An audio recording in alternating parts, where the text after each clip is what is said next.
नमस्ते। आज हम बनाने वाले हैं एक ऐसी स्वादिष्ट मिठाई की रेसिपी जो कि जगन्नाथ यात्रा में भगवान के भोग में भी लगाई जाती है और बिहार उड़ीसा हर जगह काफी फेमस है। खाजा। हो सकता है आपके साइड से कुछ और बोलते हो, तो कमेंट सेक्शन में लिखकर मुझे जरूर बताना। आज मैं इसकी बहुत ही सिंपल सी रेसिपी बताऊंगी जो बहुत ही कम सामग्रियों के साथ रेडी हो जाती है। तो रेसिपी को शुरू करते हैं। तो सबसे पहले यहाँ पे मैंने ले लिया है मैदा। अब आपके पास अगर आटा है ना, तो आप आटे को भी ले सकते हो इसमें, और जिस तरीके से मैं आपको बताऊंगी उसी तरीके से आपको बनाना है। अगर आप आटे का लेकिन इस्तेमाल करोगे तो आपको कुछ चीज़ें मिलाने पड़ेंगी इस डो में, ठीक है।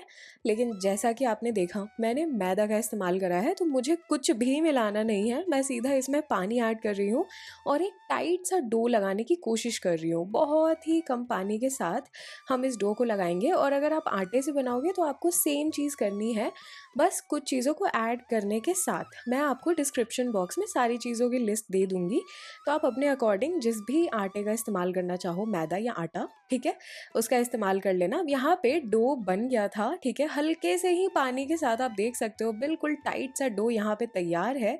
तो मैं इसे बस ढक दूंगी। हमें इसे ज़्यादा गूंथना नहीं है, बस इसे साथ में लेकर आना एक बॉल की तरह, और बस हम इसे एक कपड़े से ढककर आराम करने दे देंगे ताकि मैदा अपने आप को ढाल सके। अब जब तक डो कर रहा है रेस्ट, हम बना लेते हैं चाशनी। तो चाशनी बहुत ही इजी है। यहाँ पे जो मैंने मात्राएं बताई है उसी हिसाब से आप चीनी और पानी को ऐड कर लेना, ठीक है। और हमें इसे थोड़ी देर के लिए पकाना है। जो चाशनी है वो होगी हल्की सी चिपचिपी, ये इम्पॉर्टेंट है। अगर आपने बहुत पतली चाशनी बना दी, जैसे गुलाब जामुन के लिए यूजली बनती है, तो ये अच्छा नहीं बनेगा। खाजा अपना शेप बिगाड़ सकता है, ठीक है। तो इसलिए चाशनी किस तरीके की होगी ये इंपॉर्टेंट है। आप हमेशा चेक करोगे कि वो चिपचिपी है या नहीं। अब यहाँ पे आप ऐसे भी देख सकते हो कि कितना झाग बन रहा है यहाँ पे, जब ये प्रॉपर तरीके से सारी चीनी को पिघला चुका है, ठीक है, जो हमने पानी में डाला था। तो ये कितने अच्छे से बिल्कुल बबली बबली चाशनी रेडी हो गई है। मैंने हल्का सा चेक करा तो काफ़ी चिपचिपी थी, ठीक है। चीनी की मात्रा थोड़ी सी ज़्यादा है पानी के मुकाबले। बिल्कुल इसी कंसिस्टेंसी ये चाशनी आपको रखनी है, चिपचिपी होनी चाहिए चाशनी, ये आप याद रखना। अब ये चाशनी बिल्कुल तैयार है, तो मैं इसमें डालूंगी इलायची पाउडर और थोड़ा सा केसर। केसर ना आपको कूट कर डालना है, ये आप याद रखना। और ये सारी चीज़ें मिल जाए तो हम इसमें थोड़ा सा रोज़ वाटर ऐड करेंगे, जो कि इसके टेस्ट को डबल ट्रिपल कर देता है। अगर आपके पास ये ना हो तो कोई बात नहीं, आप इसे स्किप कर सकते हो। आप सिर्फ इलायची और केसर भी ऐड कर सकते हो। अब यहाँ पे हम चाशनी को रख देते हैं साइड।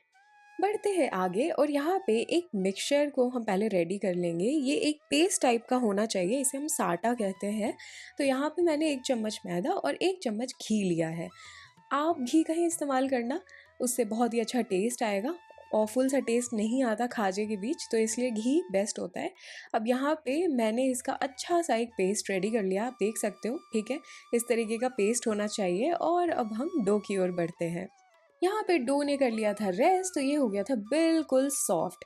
आप देख सकते हो कितने आराम से ये मिल रहा है, बिल्कुल मुशी मुशी सॉफ्ट सॉफ्ट लग रहा है। तो मैं इसे थोड़ा सा तो मिला लूँगी, गूँथ लूँगी, और फिर हम इसकी लोइयाँ कट करेंगे, ठीक है। मैंने 4 लोइयाँ यहाँ पे कट करी है, और फिर हमें इसे बेलना है बहुत ही पतली रोटी के आकार में। बिल्कुल पतली सी रोटी हमें बेलनी है यहाँ पे। तो यहाँ पे मैं थोड़ा थोड़ा मैदा यूज़ कर रही हूँ, क्योंकि ये चिपक रहा था प्लेटफॉर्म से और जो मेरा बेलन है उससे भी। तो इसलिए बहुत इंपॉर्टेंट है कि आप थोड़ा थोड़ा सूखा मैदा लगाते रहो, ठीक है। तो आराम से आप इसे बेल पाओगे। और बिल्कुल पतला आप जब इसे बेल लोगे ना, तो ये कुछ इस तरीके का दिखने लगेगा। आपको दिख ही रहा होगा कि मैंने बहुत ही पतला बेला है इसे। तो आप इसे रख दोगे एक प्लेट में या किसी भी बर्तन में, और उसे ढक कर रखोगे। आपको ऐसी प्लेटफॉर्म पे इसे साइड में नहीं छोड़ना, ऊपर की परत ड्राई हो सकती है, जो कि हम नहीं चाहते। और हाँ, आपको ना लोइयों को भी ढक कर रखना है कपड़े से, ये बहुत इंपॉर्टेंट है। तो यहाँ पे एक तो बेल गया। अब यहाँ पे आगे मैं और भी इसी तरीके से रोटियों को बेल लूंगी। आप यहाँ पे देख सकते हो बिल्कुल उसी टाइप से मैंने पतला बेला है और थोड़ा सा इसे लंबा रखा है, ठीक है। तो यहाँ पे अच्छे तरीके से बेलने के बाद ना सारी रोटियों को मैंने बर्तन में उसे ढककर रख लिया था। अब यहाँ पे हमें साटे का इस्तेमाल करना है, और इन रोटियों को चिपकाना है। तो यहाँ पे पहले मैंने एक रोटी ली और उसके ऊपर मैंने ये डाला साटा, ठीक है। उसके बाद अच्छे से हाथ की ही मदद से, प्लीज़ ब्रश यूज़ करने की ज़रूरत नहीं है, बिल्कुल अपने साफ साफ हाथों से इसे अच्छे तरीके से सारे कॉर्नर्स हर एक जगह पे आपको लगाना है और फिर ऊपर से एक और रोटी को अच्छे तरीके से प्लेस करके चिपकाना है। आपको कोशिश करनी है कि 2 रोटियों के बीच में कोई भी हवा ना हो, मतलब एयर बबल्स ना हो, ये थोड़ा-सा इम्पोर्टेंट है, ठीक है? तो यहाँ पे आप देख सकते हो थोड़ा-सा एयर बबल था, तो मैंने रोटी को दोबारा से खोलकर अच्छे से चिपकाया ताकि वो एयर बबल निकल सके और फिर से हमें लगाना है यहाँ पे साटे को। तो अच्छे से आपको हर कॉर्नर में फिर से साटे को लगाना है, आप किसी भी कॉर्नर को मिस नहीं करोगे, ये बहुत ही ज़्यादा इम्पोर्टेंट है। सारी रोटियों को हम इसी तरीके से चिपकाएंगे, ठीक है। और जब लास्ट रोटी चिपक जाएगी ना, उसके ऊपर भी आपको साटा लगा देना है और नीचे की साइड से इस तरीके से हम करेंगे इसे रोल। हल्का हल्का ना, आप जब एक रोल लगाओगे, मतलब एक बार इसे रोल करोगे, तो हल्का सा आप थोड़ा इसे खींचना अपनी साइड, ठीक है। फिर उसके बाद दोबारा रोल करना आगे की तरफ, फिर से हल्का सा अपनी साइड खींचना, ठीक है। इसलिए मैं बता रही हूँ क्योंकि ये क्या होता है ना, टाइट हो जाता है फिर ये पूरा डो। अदरवाइज अगर आप ये थोड़ा सा खींचोगे नहीं अपनी साइड, तो ये डो ना टाइटली पैक नहीं होगा। ये हम बिल्कुल नहीं चाहते, हम चाहते हैं ये थोड़ा टाइटली पैक हो। तो अच्छे से जब ये रोल हो जाए तो इस तरीके से हम हल्का सा इसे रोली रोली कर लेंगे प्लेटफॉर्म पे ही, और फिर इसके इक्वल पार्ट्स में कट्स लगा देंगे, ठीक है। मतलब ऐसे छोटी छोटी लोइयाँ बनानी है हमें बेसिकली, जिसके अंदर लेयर्स हो, जैसा कि आप यहाँ देख सकते हो।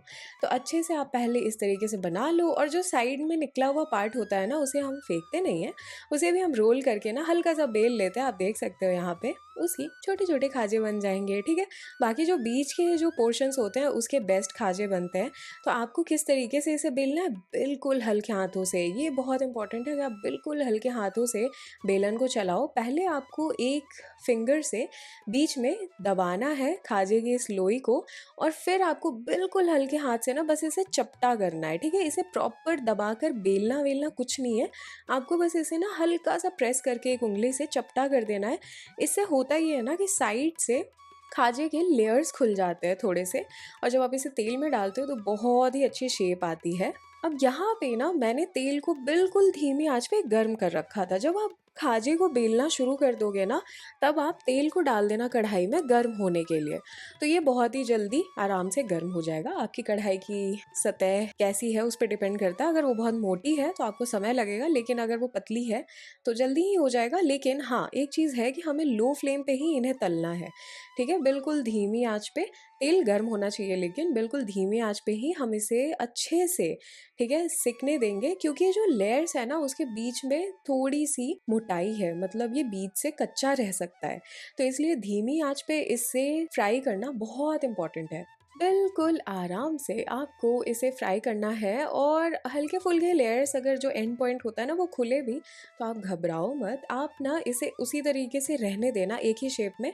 जब आप इसे डालते हो आपको तुरंत खाजे को बिल्कुल नहीं छेड़ना। आप देख सकते हो यहाँ पे कि जब मैं इसे तेल में डालती हूँ तो मैं थोड़ी देर के लिए बिल्कुल भी कोई करछी नहीं लगाती, मैं इसे ऐसे ही छोड़ देती हूँ जब तक ये ऊपर की तरफ नहीं आ जाता। जब ये ऊपर आता है तब मैं इसे पलटना शुरू करती हूँ। अगर आपको हल्के फुल्के वो लेयर्स ओपन होते कहीं भी दिखे भी ना, तो आप उसे ज़्यादा डिस्टर्ब नहीं करोगे, ज़्यादा छेड़ोगे नहीं, आप उसे वैसे का वैसे ही छोड़ देना। होता ये है कि वो फ्राई होते होते ना उसी शेप को पकड़ लेता है और फिर वो टूटेगा नहीं, तो इसलिए बहुत इंपॉर्टेंट है। अगर आप उसे ज़्यादा छेड़ोगे तो वो टूट सकता है, क्योंकि बहुत पतले लेयर्स हैं, यहाँ पे आपको दिखेगा थोड़ी देर में। और जब आप इसे निकाल रहे हो ना फ्राई करने के बाद, तो ये बहुत इंपॉर्टेंट है कि आप खाजे को ना किसी जाली वाली चीज़ पे रखो, मतलब टिश्यू पेपर वगैरह पे नहीं तुरंत, क्योंकि इसमें स्टीम होती है और ये आपके खाजे को तुरंत सॉगी कर देगा प्रॉपर वे में। तो इसलिए स्टार्टिंग में तो आपको कोशिश करनी है कि आप इसे किसी जाली वाली चीज़ पे रखो। जैसा कि आप यहाँ देख सकते हो, स्टीम आराम से पास कर जाएगी और जो एक्स्ट्रा तेल है वो भी ड्रिप कर जाएगा।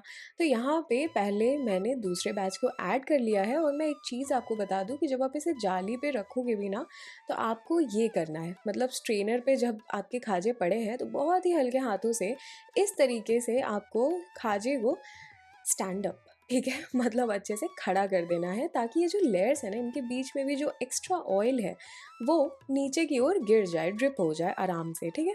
और बहुत हल्के हाथों से आपको हैंडल करना है खाजे को, ये बहुत इंपॉर्टेंट है। यहाँ पे सारे खाजे बन के रेडी हो गए थे, तो मैं इसे कर रही हूँ शुगर सिरप में डिप। यहाँ पे मैंने एक बोल में शुगर सिरप को डाल लिया था और फिर मैं इस तरीके से ना खाजे को इसमें डालूंगी एक फोक की मदद से और फिर मैं इसे इसे बाहर निकाल लूँगी। ठीक है, चाशनी बहुत चिपचिपी है, ये अच्छी खासी लेयरिंग भी कर देता है खाजे के ऊपर और अंदर तक लेयर्स में ये चाशनी मिल भी जाती है। ठीक है, अगर आपकी चाशनी बहुत ही ज़्यादा ठंडी हो ना तो आप हल्का सा उसे गर्म करके ये वाला प्रोसेस करना। अगर वो ऑलरेडी गर्म है तो ऑब्वियसली आप तुरंत ये काम कर सकते हो। और खाजे यहाँ पे ना हल्के से ठंडे थे, बहुत ठंडे नहीं। जैसे मैंने सारे बैचेस को जब फ्राई कर लिया तब मैंने चाशनी में डिप करना शुरू करा है। तो यहाँ पे चाशनी हल्की वार्म है, ये नहीं कह सकते बहुत गर्म, बट हल्की सी वार्म। और यहाँ पे इसी तरीके से ना सारे खाजे को आप डिप कर करके निकालोगे और आप चाशनी की क्वांटिटी देख सकते हो। आपको पता चल रहा होगा कि खाजे ने बिल्कुल अच्छे तरीके से चाशनी को सोक करा है। इससे पता चलता है कि हमारे खाजे बिल्कुल परफेक्ट बने हैं। सिर्फ 1 मिनट ही चाशनी में डूबने के बाद भी इन्होंने चाशनी को भरपूर अपने अंदर सोक करा है।